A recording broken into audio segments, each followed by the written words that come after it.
Hi zusammen, hier ist jemand. In diesem Video möchte ich euch dann zeigen, wie wir dann so in der Famolo so eine Kampagne so erstellen, so eine Outbound-Kampagne für verschiedene Zwecken und wie wir dann so einrichten können und wie können wir dann so die Leads einfach dann da quasi in der Kampagne importieren. Als erstes sollen wir dann so einen Assistenten anlegen. Wenn wir dann so Assistent angelegt haben, ist so ganz wichtig hier. Beispiel, wenn ich auf einen Assistent gehe, unter die Prompt und Werkzeug, da haben wir dann so einmal die Anrufvariable. Diese Anrufvariable ist nicht anderes als dann so quasi Platzhalter, dass wir die Daten importieren können. So Beispiel, ich würde dann sagen, so Customer Name, eine Standard, damit das ich dann testen kann, ist das eine John. Dann würde ich dann so Company oder Firma, dann würde ich dann so John GmbH, dann Anrede, dann würde ich dann sagen so Herr. Und wenn ich dann weitere habe, zum Beispiel, da kann ich dann so weitere Daten nochmal so eingeben, was ich in der Endeffekt später so in meine Prompt verwenden kann, was da dann so dann nutzen kann. Und ich würde euch dann nochmal auch zeigen, wie wir dann so diese Variablen nochmal so in der Prompt zu nutzen. Also hier steht dann so quasi in diese Klammer Variabelname. Das heißt also hier Beispiel, wo der steht so Ihre Unternehmer, Beispiel in meiner Prompt, dann würde ich dann sagen, so Company. Und so ist das so quasi eine Platzhalter, wo die dann so immer ersetzt wird äh, mit der, was ich oben eingegeben habe. Was ich dann so eingeben kann, zum Beispiel Produkt und dann würde ich dann sagen, zum Beispiel den iPad 20 Pro, zum Beispiel. Dann dementsprechend, da kann ich in meine Prompt nochmal so hier in meine Skript nochmal so anpassen. Dann würde ich dann so Klammer auf und dann der Produkt. Dann gehe ich auf Speichern. Wenn das gespeichert ist, dann kann ich dann so dementsprechend so hier unter die ausgehende, dann unter die Kampagnen, da kann ich dann so eine neue Kampagne so stellen. Dann vergebe ich einen Namen, so Cold Call Test und hier bei maximaler Anrufdauer, Parallelanrufer, da kann ich dann so eingeben, der sollte dann 200 Anrufer auf einmal sofort starten. Assistent werde ich dann so auswählen. Also quasi, das war der Hello, den Assistent, wo ich gerade gespeichert habe. Hello World. Der Timezone, der kann ich dann nochmal ändern, falls das Assistent in eine andere Timezone ist, in Kampagne ist andere Timezone, der kann ich dann nochmal so anpassen. Hier kann ich dann nochmal so dann sagen, von welcher Uhrzeit bis welche Uhrzeit darf der dann so anrufen. Also wir haben gesagt, der darf dann so jede Sekunde 200 Anrufe gleichzeitig machen und da würde ich dann sagen von 9 bis 11 Uhr und er darf dann so Montag, Dienstag, Mittwoch, Donnerstag, Freitag, Samstag, Sonntag muss er nicht telefonieren, so wie Montag. Also das heißt, der würde dann so Dienstag, Mittwoch, Donnerstag, Freitag von 9 bis 11 Uhr gleichzeitig 200 Anrufe und der darf dann telefonieren.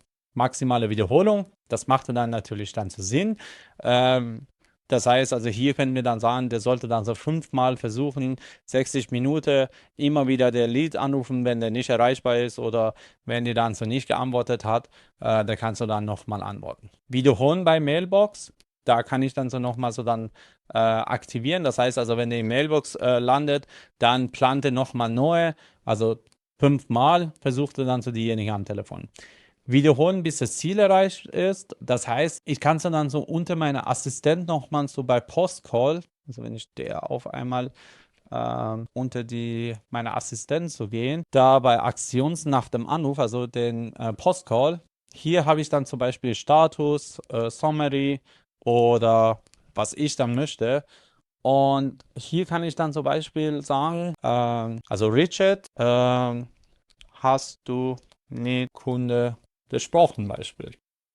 Und dann würde ich auf dem Type so ändern auf True oder False. Dann kann ich dann so speichern. Das heißt also, wenn mit jemand anderem gesprochen hat, dann sollte dann so nochmal wiederholen. Beispiel, wenn er Vorzimmer oder so Assistent so gesprochen hat, dann sollte dann nochmal versuchen. Also das heißt also, hier kann ich dann so nochmal bei gleich, wenn ich dann so speichere, da kann ich dann nochmal so ändern. Und hier kann ich dann so nochmal so entscheiden, als abgeschlossen markieren, wenn keine Leads mehr vorhanden sind. Also das heißt, also ich habe so dann 1000 Telefonnummern, importiere ich einmal, rufe da alle an 5-mal. Wenn die erste Mal erreichbar ist, mit denen gesprochen hat, dann quasi geht ihr zu dem nächsten Lead. Und wenn ich dann so quasi immer wieder neue Lead habe, dann kann ich dann so deaktivieren. Also deaktivieren. Und wenn ich dann nur dann so, habe ich dann 1000 Leads, telefoniere alle ab und wenn du fertig bist, dann als abgeschlossen markieren. In meinem Fall würde ich einfach auf Nein erstmal setzen und da würde ich dann so nochmal auf 10 umstellen. Dann kann ich dann so, hier kommt dann so die Assistent quasi. Da kann ich dann nochmal auf Bearbeiten gehen nochmal. Also die Assistent kann ich immer bearbeiten und das Ziel würde ich dann so ändern auf dem Merchant. Also das heißt, mit derjenige wirklich gesprochen hat. Dann speichere ich nochmal. Dann komme ich wieder auf eine Übersicht von meiner Kampagne. Hier kann ich dann so sehen, wie viel Lead hatte dann telefoniert, gesamttätige Antwortquote und so weiter kann ich dann so hier sehen. Was dann natürlich dann ganz interessant ist, der Telefonnummerpool. Das heißt also, hier können wir dann so mehrere Telefonnummern an diese Kampagne geben. Also Assistent kann dann so dann natürlich andere Telefonnummer haben. Also hier unter die Telefonnummer hat er andere Telefonnummer und hier können wir dann so mehrere Telefonnummern geben. Das heißt also, der Assistent versucht immer wieder mit unterschiedlichen Telefonnummern anrufen, damit das derjenige am Telefon bekommt. Dann kommen wir auf den nächsten Schritt mit den Leads, wie wir das so importieren. Also es gibt dann so 2 Wege. Es gibt einmal so Lead importieren. Das ist natürlich dann einfachste Methode. Da können wir einfach über die CSV-Datei oder Excel-Tabelle einfach die Leads importieren. Und der zweite Weg ist das so mit der Automation. Erstmal zeige ich euch, wie wir dann so Leads importieren über die normale Weg, also so über CSV-Weg. Davor gehe ich auf meine Google Sheet, erstelle ich dann so eine Tabelle, Import Lead. Dann kann ich dann so quasi hier, da haben wir eine Option nochmal, sekundäre Kontakt pro Lead. Das heißt also, wir haben dann so mehrere Personen, aber das ist dasselbe Firma. Wenn wir die nicht erreicht haben, dann versucht er die zweite Telefonnummer von denen anrufen oder dritte Nummer anrufen. Da können wir dann nochmal so entscheiden, haben wir eine zweite Kontakt von den Leads oder haben wir mehrere Nummern. Da können wir dann so hier auswählen. Wenn keine haben, dann keine zweite Kontakt. Dann hier können wir dann sagen, meine Nummer sind in internationale Format, also mit +49 oder ist das so 0170 Beispiel und der Land ist immer Beispiel Deutschland oder Schweiz oder Österreich oder welches Land das sie dann der Lead befindet. Hier wähle ich dann so direkt dann so quasi Beispiel Deutschland. Dann kann ich dann so hier ganz einfach eine Beispieldatei herunterladen. Anhand von der Einstellung dann exportiert mir dann so eine Datei in der Effekt. Da kann ich dann so auch dann so Beispiel bei meinem Rechner kann ich einfach über die Google Sheet öffnen oder über Numbers oder Excel. Ich würde da einfach einen Google Sheet machen, weil da kann ich dann so mit der Automation nochmal dann zeigen. Also, den Felder brauchen wir dann so immer, also quasi Phone Number, Anrede, Company, Produkt, Customer Name. Wie die dann so diese Felder kommen, das ist in Effekt von der Assistent unter der Prompt und Werkzeug, das ist die Variable in Effekt. Das kommt so automatisch, also das brauchte dann so quasi, damit dass die Leads importiert werden. Also musste nicht dringend alle Felder sein, also quasi wenn das nicht relevant ist, wenn der nicht in der Skript genutzt ist, der kann auch dann leer bleiben. In dem Fall würde ich dann so einfach den erste Telefonnummer eingeben. Anrede würde ich dann sagen Herr. Firma würde ich dann sagen John GmbH. Produkt ist das so iPad Mini Beispiel bei den Kunden und der heißt dann John. So. Dann ganz wichtig ist das so natürlich, wenn wir dann so in der Excel machen, das muss man so aufpassen, weil manchmal, wenn die dann so dann 0 ist am Anfang, wie man dann sieht, die Felder, die wird dann 0 rausgenommen. Da können wir dann so ganz einfach mit dem Excel oder dementsprechende Programm nochmal so anpassen, dass da dann so die richtige Format kommt. Dann gehe ich auf den Datei, dann herunterladen, dann Komma getrennte CSV-Datei. Dann würde ich die runterladen und dementsprechend kann ich dann so hier den exportierte Datei nochmal mir importieren lassen. Dann warte ich dann ganz kurz, dass er hochlädt und hier kann er dann so nochmal mir da sagen, so diese Mapping von der Felder. Also wenn ich meine Feld so hier was anderes habe, da kann ich dann trotzdem hier nochmal korrigieren. Also dann sagt die Telefonnummer, wo ist das? Dann sagen wir der Feld Phone Number aus meiner CSV-Datei. Anrede befindet sich in Anrede, Company ist Company, Produkt, Produkt, Customer Name, Customer Name. Also wenn dann so unterschiedliche Header von eurer Datei haben, ist auch kein Problem. Da könnt ihr dann ganz einfach hier die Mapping durchstarten. Dann gehe ich auf jetzt importieren. Dann dauert dann so dann 1-2 Minuten. Da kommt dann so oben unter die Benachrichtigung, da kommt dann so quasi den Leads ist importieren. Da sehe ich hier gerade, der Leads importiert, der Status ist auf erstellt. Wenn ich dann auf den Details gehe, nochmal auf dem Lead, dann sehe ich dann so, was der mir importiert hat. Also quasi, das ist genau den Felder, was wir dann so in unsere Google Sheet so importiert haben. Jetzt war dann so ganz einfache Methode, so über die CSV-Datei. Da kann ich euch nochmal dann zeigen, wenn wir dann so Leads importieren und das ist mit dem zweiten Kontakt zum Beispiel, wenn wir dann sagen, der hat dann diejenige, der hat dann 2 Kontaktdaten, da kann ich dann so dann quasi hier, wenn ich dann nochmal der Land auswählen oder ich habe eine internationale Telefonnummer, da kann ich Beispieldatei herunterladen. Also hier orientiert euch dann so einfach mit den Beispieldatei. Hier, wie man dann so sieht, im Endeffekt, da kommt dann so hier Customer Name und dann kommt das Secondary Phone Number, Secondary Anrede, Secondary Company und so weiter. Und da könnt ihr die Felder einfach so ausfüllen und dementsprechend so importieren. Und jetzt haben wir dann so importiert, einmal mit der CSV-Datei und einmal wollen wir dann so gerne auch dann so mit eine CSV-Datei so importieren. Also mit der Google Sheet, sorry. Da gehen wir auf den Automation, dann gehen wir dann auf den Scratch und hier als erstes sagte, ja, wann soll ich das so machen oder wie soll ich das machen? Also es gibt dann so einmal den Google Sheet, dann sage ich ja Trigger, wenn eine neue oder aktualisierte RAW ist, also wenn er dann so dann eine neue reingekommen ist. Hier bei Verbindung kann ich meine Google Sheet nehmen. Bei Spreadsheet dann sage ich ja den Google Sheet Name. Tabelle ist das Tabelleblatt 1. Genau. Und bei Trigger würde ich sagen, so wenn der Beispiel Telefonnummer geändert hat. Dann kann ich dann so auf dem Load Data gehen. Dann sehe ich dann so hier A, B, C, D. Und hier sehe ich dann so Result 1. Das ist der. Und das war so unsere Header im Endeffekt. Und da gehe ich an der Mitte auf den Plus. Also wenn der dann so neu aktualisierte Google Sheet ist, dann our AI Calling Plattform auf dem Action, da kann ich dann sagen, so Add Lead to Kampagne. Dann auf dem Kampagne, da kann ich dann nochmal so meine Kampagne nehmen, den Code Test.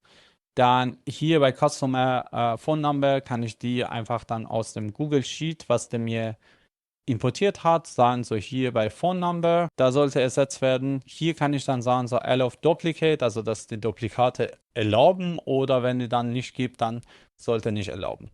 Und hier, was die Variable ist, da kann ich dann so ganz einfach orientieren an, was wir dann so in der Assistent haben oder was wir in Google Sheet haben. Also wir haben so Anrede, wir haben dann so Company und wir haben noch so Produkt und wir haben dann so Customer Name. Und dann kann ich dann nochmal so dann sagen, so Anrede. Dann kann ich dann so ganz einfach von meiner Google Sheet, wo ich die Daten schon geholt habe, da kann ich dann so einfach die draufklicken und bei Company nochmal Raw Company ersetzen. Produkt, Customer Name. So, und hier sagt der Variable to pass the Assistent, also quasi wie viel, also quasi die Variable gibt es in Assistent. Und hier kann ich dann so, wenn ich dann sagen, so eine nochmal Secondary Kontakt, da kann ich dann nochmal so die verwenden, falls das so gibt. In dem Fall haben wir dann keine Secondary und ich würde auf dem Duplicate lassen, weil ich habe schon einmal über die CSV-Datei importiert. Da kann ich auf den Test nochmal gehen. Dann sollte dann, hier kommen dann so die Telefonnummer. Okay, da ist dann die Telefonnummer. In dem Fall ist falsch, weil wir haben bei Import ohne Nummer eingegeben. Also da kann ich dann ganz einfach so hier sagen, so plus 49 und dann muss ich bei meiner Telefonnummer einfach ohne 0 eingeben. Dann kann ich dann nochmal meine Tests nochmal Load Data, Result 1, dann kann ich nochmal so testen. Dann sehe ich, okay, Lead created successful, also das heißt, der Lead ist importiert. Und wenn ich dann so unter meine Kampagne nochmal so gehe, aktualisiere, dann sollte dann die zweite da sein, im Endeffekt. Nur die ganz wichtig ist das so quasi den Format von der Phone Number. Also wenn wir dann so hier quasi nochmal richtig eingeben, +49, dann natürlich, dann brauchen wir dann so unter hier die Phone Number nicht +49 selber reinschreiben. Und wenn wir dann so dann in Google Sheet aktualisiert haben, das heißt nicht, dass er dann sofort hier aktualisiert. Also ich muss dann nochmal so auf dem vorherigen RAW gehen, nochmal einen Test ausführen, weil dann die Daten von meinem Test aktualisiert sich, so wie hier die Telefonnummer hatte sich aktualisiert. Und da kann ich dann nochmals auf den Test gehen und dann sehen, ob das so funktioniert. Dann hat er funktioniert. Und jetzt können wir dann natürlich dann so hergehen und sage ich ja imported und der sollte dann so nochmal in Google Sheet gehen und die Daten aktualisieren. Also Update RAW, der Connection, dann der Tabelle Import Lead, Tabelle 1 und hier die RAW-Nummer. Da befindet sich natürlich die von der ersten Trigger, wo die importiert hat, dann RAW-Nummer und dann sagt er, dass der Fast RAW contain Headers. Ja, also wir haben dann seine Header hier da oben, damit dass wir einfach dann so importieren können, also so quasi ansehen können. Und der sollte dann so auf importieren den Beispiel der Lead-ID, also der ID von den Leads, was er importiert hat, der sollte reinschreiben. Da kann ich dann nochmal testen. Das heißt also, wenn der importiert hat, dann packt er dann so die Import-ID, damit dass wir dann so später dann wissen, okay, die sind schon importiert und die nicht importiert. Das war so einmal den Weg quasi mit der Automation. Es gibt dann natürlich dann so andere Methode, wo wir dann so dann verwenden können. In dem Fall würde ich dann, statt dass wir dann so dann sagen, so dass er nur Google Sheet ist, dann würde ich dann sagen, so den Timer oder Schedule. Also der Trigger Flow the Fixed Time, also quasi, wenn wir dann sagen, der sollte jede Stunde schauen, auch dann zu Wochenende schauen, dann Trigger, dann funktioniert, dann im zweiten Schritt, dann kann ich dann so einfach sagen, so hier hol alle also alle raus von der Google Sheet quasi und dann importiere dann so quasi meine Leads. Also das funktioniert in beide Wege, ob die dann so jede Stunde schaut oder in der Minute, wo die dann so aktualisiert ist oder neu ist, da kann man so importieren und fahren und so hast du dann so deine Leadliste kannst du importieren und am Ende kannst du Anrufe exportieren und oder die Leads exportieren. Und was ich noch vergessen habe, so unter die Leads, da kann man auch dann so die Leads direkt in Formular importieren, also reinschreiben. Das heißt also, hier können wir einfach dann sagen, so neue Lead und dementsprechend, da können wir dann so dann die Felder manuell eingeben. Ich hoffe, das Video hatte dir gefallen und viel Spaß mit deiner Outbound Assistent.